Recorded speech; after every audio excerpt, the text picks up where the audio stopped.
आप भी इटली का वर्क परमिट हासिल करना चाहते हैं तो 2025 में इटली ने एग्रीकल्चर सेक्टर्स में जो है वो वर्क परमिट ओपन कर दिए हैं, जिससे लार्ज तादाद में इसकी वैकेंसीज अवेलेबल हैं। इस वीडियो में मैं आपके साथ ऑल डिटेल्स शेयर करूंगी, जिसमें मैं आपके साथ इसका प्रॉपर डॉक्यूमेंट्स, आप कहाँ कैसे जॉब ऑफर लेटर ले सकते हैं, इसको अप्लाई कैसे कर सकते हैं, इसमें आपको कितना प्रोसेसिंग टाइम चाहिए होगा, इसके कितने टोटल एक्सपेंस होंगे, आपको कितनी फीस पे करनी पड़ेगी, आपको किन किन डॉक्यूमेंट्स की ज़रूरत होगी, और ये आप ईच एंड एवरीथिंग स्टार्ट से एंड तक आप कैसे अप्लाई खुद कर सकते हैं। आपको किसी एजेंट को पैसे देने की ज़रूरत नहीं है।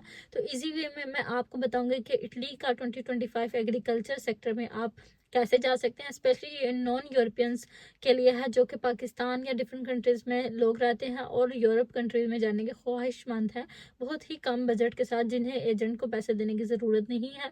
और ये वीज़ा स्पेशल उन्हीं लोगों के लिए ओपन किए गए हैं, स्पेशल नॉन यूरोपियंस कंट्रीज़ के लोगों के लिए ओपन किए गए हैं। तो बात करते हैं कि इटली आप कैसे जा सकते हैं 2025 में। जी अस्सलाम वालेकुम, कैसे हैं आप सब? उम्मीद है खैरियत से होंगे। तो आज हम बात करेंगे कि आप इटली का वीज़ा कैसे हासिल कर सकते हैं 2025 में। एग्रीकल्चर सेक्टर के वीज़े ओपन हो चुके हैं स्पेशल नॉन यूरोपियंस के लिए।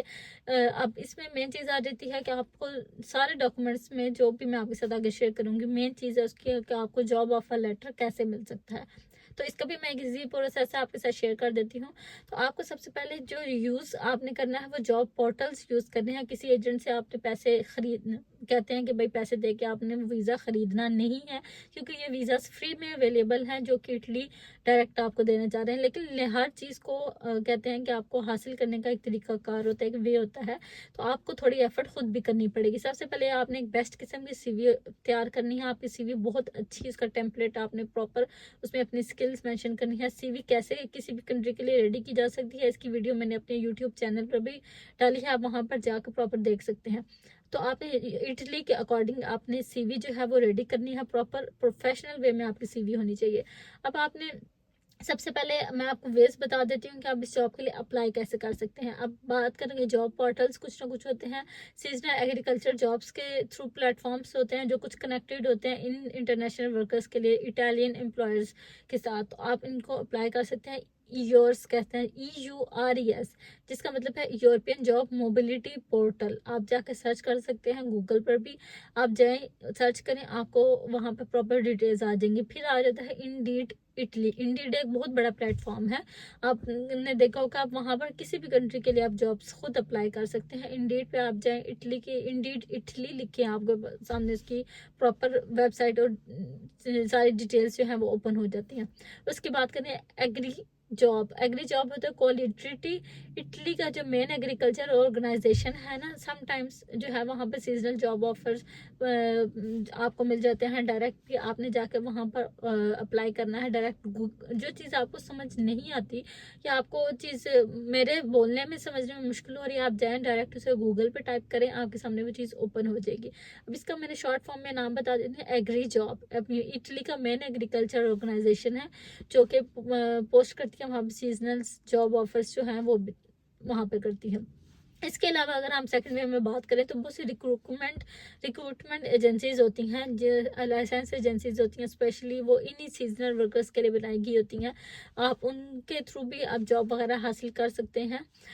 लेकिन अब बेटर यह है कि पहले आप खुद ट्राई करें, इंडीड के थ्रू या डिफरेंट वेबसाइट्स के थ्रू आप जाएँ, गूगल करें, सर्च करें और आप खुद ट्राई करें इनको अप्लाई करने की। अदरवाइज एजेंसीज होती हैं डिफरेंट, इन एजेंसीज के थ्रू भी आप सीजनल जो है वो जॉब वगैरह अप्लाई कर सकते हैं।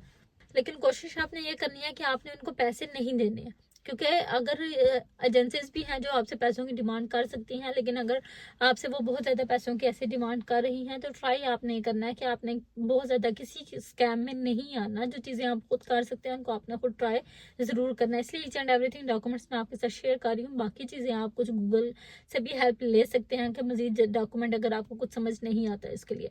अब इसकी बात करेंगे एप्लीकेशन प्रोसेस के केस में कौन कौन से डॉक्यूमेंट्स और प्रोसेसिंग इसका क्या सीन है। अब इसमें बात करें, सबसे पहले चीज़ तो मैंने आपको बताई है कि जॉब का ऑफर लेटर आपने कैसे लेना है। अब जॉब का ऑफर लेटर लेने के बाद आपने करना है एम्प्लॉयर अप्लाइज फॉर वर्क, कैसे ऑथराइजेशन होती है इसकी, जिसका नाम है न्यूला ओस्टा। अब ये है एम्प्लॉयर जब अपनी एप्लीकेशन जो है वो सबमिट करता है किसी भी वर्क परमिट के लिए, one stop shop for immigration, तो इसका एक नाम है जिसे मैं यहाँ पर मेंशन कर देती हूँ, स्पोर्टिलो यूनिको पर इमोगिराइजोन। तो रेलिवेंट ये जो होता है ना प्रोविंस, जिस प्रोविंस के लिए भी आप अप्लाई करना चाह रहे हैं, जहाँ पर भी, ये उसके लिए न्यूला ओस्टा जो है ना ये ऑथराइज करती है आपकी एम्प्लॉयर को, जो भी जिस काम के लिए आप अप्लाई कर रहे हैं, ये वहाँ की एक ऑर्गेनाइजेशन होती है।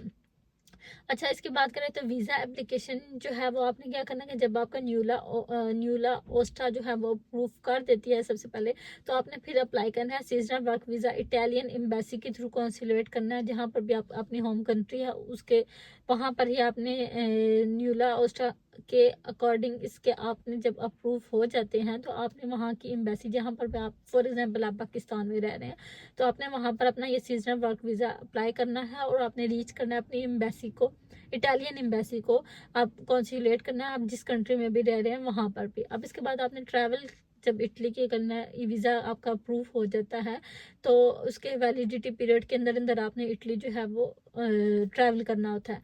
अब उसके बाद अपने अपने अप्लाई करना होता है रेजिडेंस परमिट जो है वो विद इन 8 डेज के अंदर अंदर अराइवल के आपने वो अप्लाई करना होता है रेजिडेंस परमिट अपना, जो कि आपका किसी भी लोकल इमिग्रेशन ऑफिस से हो जाता है। अब मज़ीद हम बात करें मेन चीज़ जो है इस वीडियो की कि आपको डॉक्यूमेंट्स कौन कौन से रिक्वायर्ड होते हैं इस सब प्रोसेस के लिए। सबसे पहले तो वैलिडिटी पासपोर्ट है, आपको पता है कि पासपोर्ट एक मेन हमारा रिक्वायर्ड डॉक्यूमेंट है जिसकी वैलिडिटी ऑलमोस्ट 3 जो है मंथ्स लाजमी होनी चाहिए, एक्सपायरी डेट से पहले पहले उसकी वैलिडिटी लाजमी होनी चाहिए। अब कंप्लीट वीज़ा एप्लीकेशन फॉर्म होना चाहिए, आपने बहुत अच्छे तरीके से उसको फुलफिल किया हुआ एप्लीकेशन हो, इटालियन एम्बेसी जो है वो की तरफ से ये कंसीलिएट किया गया हो, अवेलेबल होना चाहिए। इसमें पासपोर्ट के बाद आ जाती है कि आपको एम्प्लॉयमेंट कॉन्ट्रैक्ट होना चाहिए जो साइन बाय बोथ साइड्स, दोनों साइड से एम्प्लॉयर और एम्प्लॉय दोनों की तरफ से ये कॉन्ट्रैक्ट जो है वो साइन होना चाहिए, एम्प्लॉयर की तरफ से भी और एम्प्लॉय की तरफ से। एम्प्लॉय जैसे कि आप हैं, वर्कर हैं जिसको हायर किया गया है, दोनों की तरफ से एक एम्प्लॉयमेंट कॉन्ट्रैक्ट भी जो है वो डॉक्यूमेंट में बहुत इंपॉर्टेंट डॉक्यूमेंट है।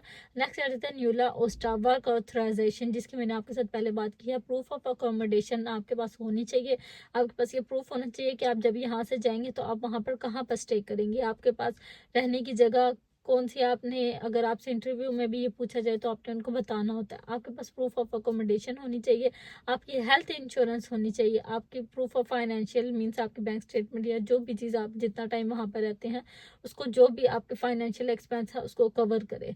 अब इसमें टोटल फीस कितनी आ जाती है, आप इसमें फीस की बात कीजिए तो वीज़ा एप्लीकेशन की जो यहाँ पर फीस इसमें आपको पे करनी पड़ती है वो टोटल 116 यूरो होती है, 116 यूरो, ठीक है। अब इसमें रेजिडेंस परमिट होती है, उसकी फीस भी होती है। अब रेजिडेंस परमिट की फीस आपकी होती है 14 euro for stay between 3 to 12 months के लिए आपको ये 14 यूरो फी पे करनी पड़ती है। अब एडमिनिस्ट्रेटिव फ़ी कितनी होती है, एडमिनिस्ट्रेटिव फ़ी की बात करें तो पोस्टल किट होती है 30 यूरो, टैक्स स्टैम्प होता है आपका 16 यूरो, एंड इशुएंस फ़ी जिसे कहते हैं, इशुएंस फ़ी आपकी होती है 30 यूरो .46। अब ये सारी मैंने आपके साथ बता दी कि अगर आप इसे कैलकुलेट भी करें तो मैक्सिमम आपका 200 से 300 यूरो आपकी सिर्फ फीस लग जाती है अगर आप इसे खुद से अप्लाई करें। अगर आप किसी एजेंट के थ्रू जाएंगे तो ऑब्वियसली आपको लाखों रुपए देने पड़ेंगे। तो अगर आप जेन्युइनली इन चीज़ों को लेकर चलें, अपनी बैंक स्टेटमेंट, अपने सारे डॉक्यूमेंट्स ओरिजिनल आप रेडी करें और आप खुद अपनी बेस्ट सीवी रेडी करके, मैंने आपको वेबसाइट्स आपको मैंने प्रॉपर बताया कि आप कहाँ से जॉब ऑफर लेटर खुद ट्राई करें।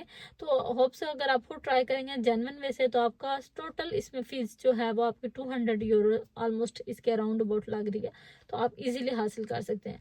अब इसमें प्रोसेसिंग टाइम की बात कीजिए तो 4 से 6 वीक्स जो है वो इजीली इसमें लग जाते हैं। आप मैक्सिमम इतना अपना टाइम में माइंड रखें, में टाइम रखें, 20 डेज भी लग जाते हैं बाजू का सीजनल वर्कर्स के लिए। तो ये सारा जो क्राइटेरिया स्टार्ट से एंड तक मैंने आपके साथ किया। कोशिश ये करनी है कि आप में किसी किस्म का fake documents, fake bank statement, fake कोई भी किसी किस्म का डॉक्यूमेंट आपने यूज़ नहीं करना, नहीं तो आपका वीज़ा 100% रिजेक्ट होगा। Original documents, genuine bank statement, genuine documents के साथ अगर आप अप्लाई करेंगे तो 100% आपके वीज़ा लगने के चांसेस जो है वो 100% होंगे। तो आपने कोशिश ये करनी है कि आपने किसी को पैसे नहीं देने। जिस वे से प्रोसीजर मैंने आपको बताया, आप वहाँ पर जाएँ, जॉब ऑफर के लिए अप्लाई करें, अपने डॉक्यूमेंट्स रेडी करें और आप खुद अप्लाई करें। मज़ीद इन्फॉर्मेटिव वीडियोस के लिए अगर आप चाहते हैं कि नेक्स्ट वीडियोस में मैं मज़ीद इन्फॉर्मेशन आपके साथ वीज़ाज़ के अबाउट, डिफरेंट कंट्रीज़ के वर्क परमिट और स्टडी वीज़ाज़ के अबाउट इन्फॉर्मेशन शेयर करूंगी, तो मेरी वीडियो को लाइक करें, फॉलो करें एंड तक लाजमी जो है मेरी वीडियो को शेयर करें, ताकि नेक्स्ट वीडियो से इन्फॉर्मेटिव वीडियोस आप तक लाजमी पहुँच।